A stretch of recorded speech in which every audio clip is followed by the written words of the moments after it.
I never imagined the future would turn out like this. Life is really fascinating. When I was 10, my parents passed away in an accident. My dad was a fisherman of few words, and my mom had the kind heart who supported him. One night, unusually, they both went out on the boat, and it capsized. They never returned.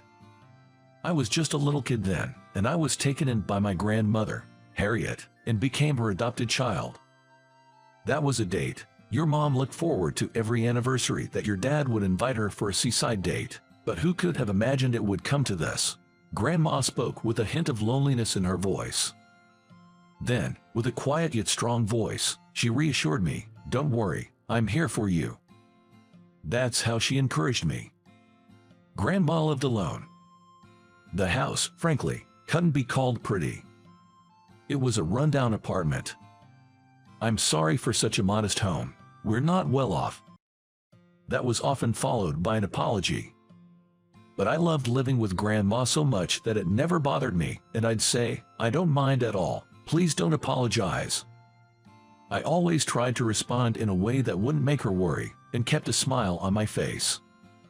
Being poor didn't bother me. I was determined to make it through. As long as I had my dear Grandma, who was always there to encourage me, I felt like I could handle anything. I wouldn't be beaten. That alone gave me the confidence to keep living. I studied hard to make Grandma proud.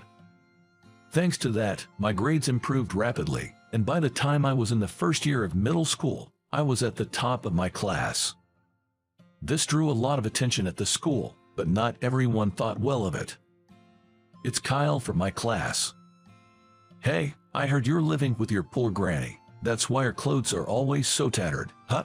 Kyle said, and his cronies laughed uproariously. My clothes are hand-me-downs from a neighbor who graduated, and it's true that it might not be the best. But it's something my grandma got for me by humbling herself and asking for it. I couldn't stand them laughing at such a treasured clothes, yet I was too frustrated to talk back. Our house walls are thin, so I didn't want Grandma to hear me crying. When I was alone at home, I cried quietly. Keeping quiet, I feared I'd just sink into worse thoughts, so I helped my grandma more actively. Once a month, I'd take her to the seniors' meeting held nearby, or accompany her to the doctor's. She had bad legs, and having even one person for support seemed to help. She'd always say thank you, but I was too embarrassed by my adolescence. I could never respond properly, just gave a sheepish smile. But her words always lifted my spirits. Having suddenly become her adoptee, I was always worried about being a burden, so being able to help felt incredibly good. I went to a public high school because the tuition was affordable. I worked part-time at night to help with the living expenses. I'd always helped out, but being able to contribute directly to our finances eased some of my worry about being a burden. Of course, I kept up with my studies, worked hard for my university entrance exams, and got into my first choice, a national university. I received a grant scholarship, which allowed me to study without taking on debt. My friends hear a lot of bragging from me. I always tell them, "My grandson is just the cutest and such a hard worker." Grandma told me this with such joy, time and time again. Knowing she praised me even when I wasn't around made me so happy that I threw myself into my university studies with even more zest. I enjoyed learning French the most, as I was thinking about what I could do something with it. The doctor we often visited at the hospital suggested if I want to do volunteering work. It was a simple gig, interpreting for those who needed it. Of course, I said yes. The days were tough, but I remember them as some of the most fulfilling ones I've had. And then, it was time for job hunting. I applied to several companies but kept getting rejected after the interviews. It was during this time, at a job fair, when I was stopped by a voice I recognized. "Hey, is that you, Charlie?" Charlie, right. I couldn't forget him. Kyle, the unpleasant guy from my elementary and middle school days, was right there in front of me. "Why are you here?" "I'm job hunting too. Came to listen in. I'm interested in this industry." "You're here to listen as well, aren't you? Well, I bet the company I land a job at will be much better, with that shabby suit you're wearing, looking like a hand-me-down." I doubt you'll get through anywhere." Kyle laughed in that same mocking way he used to. "You don't know that." I was able to talk back this time, something I couldn't do before, but he just said, "Look at you talking back, you've gotten pretty bold," and sneered sarcastically. Nothing seemed to have changed about him. As luck would have it, I kept running into Kyle at the booths thereafter. Every time was an unpleasant experience with his teasing. To think I'd still have to put up with this as an adult. As I walked home feeling frustrated, "Charlie, what's wrong? You seem down." Grandma was there to welcome me with a worried look. "No, it's nothing. Just got a bit tired from listening to all the company presentations." I managed to smile to cover it up. Then, Grandma brought out some delicious-looking dishes from the kitchen. "This is beef stew. I got it from a seniors gathering and it was so good. I wanted you to try it, so I asked for the recipe. You've always loved it since you were little. Eating something you like might cheer you up. You've been having fast food too much lately. You should have some homemade meals once in a while." She said this as she served me salad and bread too. Maybe because I've lived with Grandma, I always loved homemade cuisine. "Thank you." Today's meal looked incredibly delicious. I took my time enjoying the taste of a home-cooked meal after so long. Once I leave this house, I might not get to enjoy this kind of homemade food again. That thought crossed my mind. If I get a job, I plan to live on my own. Somehow, these ordinary days felt irreplaceable. I wondered what Grandma would do without me. Will I be comfortable on my own? Or perhaps, will she feel lonely? Her bad legs make going out a struggle, I wonder. It might even become difficult to attend the seniors club meetings she looks forward to. Various thoughts raced through my mind, and before I noticed, I was tearing up. "What's wrong? You look so tired. Are you okay?" Realizing I had caused concern, I hurriedly replied, "I'm fine now. I got to eat Grandma's cooking after a long while. It really cheered me up. There's nothing like home cooking. I've been so busy lately, often just grabbing some fast food, but I'll make sure we have meals together like this more often. Can I ask you to make stew again sometime?" Hearing this, Grandma seemed a little relieved. "Of course, nothing makes me happier than seeing you enjoy my food. Take care of yourself and keep at it." Thanks to Grandma's kindness, I felt a bit better. The job hunting continued, with interviews day in and day out, and I often bumped into Kyle. He always had something to say, but I tried my best not to let it bother me. On the day I finished an interview at my first choice company, I ran into him again. "Still haven't got an offer. That's pitiful," Kyle said with a sneer. I figured he was in the same boat with job hunting, but I didn't want to engage in a pointless argument, so I decided to just leave without a word. But Kyle seemed to enjoy provoking me and kept going. "Still living with your poor grandma, even with her around. She must not be much help, just eating up your money. That was too much for me to bear." "Cut it out. She's the one who raised me. There's no way I'd think of her like that." I raised my voice, something I rarely do, and Kyle seemed taken aback for a moment. But he didn't back down and pressed on. "Come on, admit it. Deep down you must think she's a burden." I was shaking with anger. "Well, anyway, you'll fail today's interview, and I'll pass. Your suit looks cheap, and you lack any real charm. No decent company would take you. You're better off mowing lawns. That would suit you and your poor grandma." As Kyle made his declaration, a voice suddenly challenged, "Is that really what you believe?" From behind the interview room, an elderly gentleman in a black suit emerged. He looked to be in his 70s with his gray hair. I had a feeling I'd seen him somewhere before. "Ah, you are. That's right. I remember now. That face, I've seen it on the company's website." He was the CEO of the company. I heard that whole conversation. "You seem to be making quite light of the elderly lady, huh?" While giving Kyle a stern look, the CEO said. "No, I mean."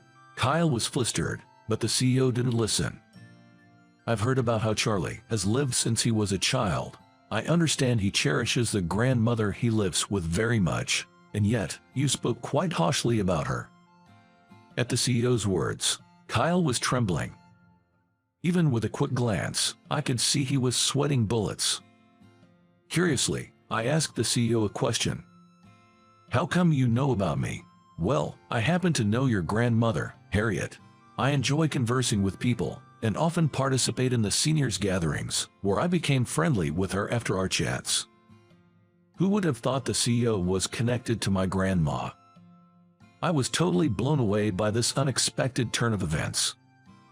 "I'm well aware of the support you've given to Harriet with her bad legs. She always talks about you. She talks to everyone that she's got a grandson to be proud of, who never gets discouraged despite the tough times, always has a smile on his face, takes on lots of part-time jobs to help out with her finances, and studies hard too." Is that so? I had no idea. Learning how highly my grandma spoke of me was both heartwarming and embarrassing. I almost felt like crying. Kyle, seeming out of place, didn't say a word and started to leave the scene. As for the interview results, "Kyle, you're not hired. Charlie, you're hired." Kyle flinched at the CEO's voice. "Does that mean it's because I badmouthed Charlie?" Kyle looked like he was about to cry. "It's more about the difference in skills. The universities you guys graduated from were almost at the same level. However, Charlie can speak advanced French.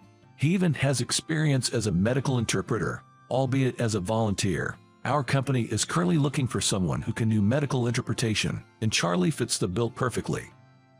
I was moved that the CEO knew even about the volunteering. "In comparison, Kyle, it seems you have a French qualification, but that's just for tests. Do you actually speak it? We have plenty of people who speak French. Unless you have knowledge about medical or pharmaceutical stuff, to be honest, it's going to be tough. That's why, quite simply, you don't stand out. Sorry, but you'll have to look elsewhere." Having been told this straight by the CEO, Kyle slumped to the ground. "Charlie, I'd really like you to shine with us." "Yes. Thank you so much. I felt rewarded for all my hard work and was happy." I went straight home and told my grandma. "My goodness, congratulations, and to think you went for an interview at Shane's company. I'm surprised but so happy." Grandma was delighted as if it were her own joy. When I asked, it turned out she had known the CEO for a long time. "I've known Shane at the seniors club since you started living here. We still get together to play cards, have tea, and enjoy each other's company. I knew he was a CEO but had no idea it was of such a large company." Grandma was so surprised that she said she would call the CEO. The CEO of my first choice company was an old friend of my grandma's, which felt kind of strange. After making the call and confirming it was true, she chatted for a bit and handed the phone to me before handing.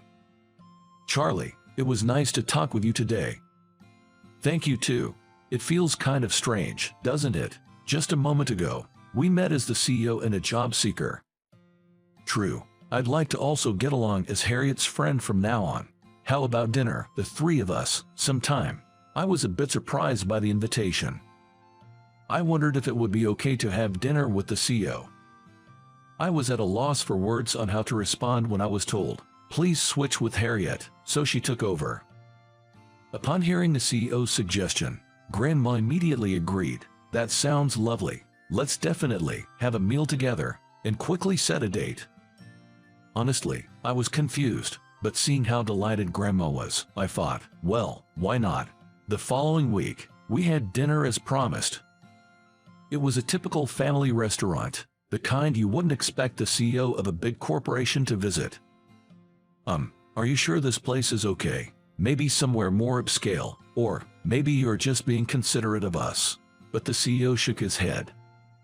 "I'm a self-made man, so I prefer to live a down-to-earth life," the CEO replied with a smile. "Fancy places just don't sit well with me, so I often come to this restaurant. Since I'm a regular customer, all the waitstaff know me by face." The CEO's words, spoken with a warm smile, seemed to be genuinely true. Every time the waiters came to the table, they spoke to the CEO.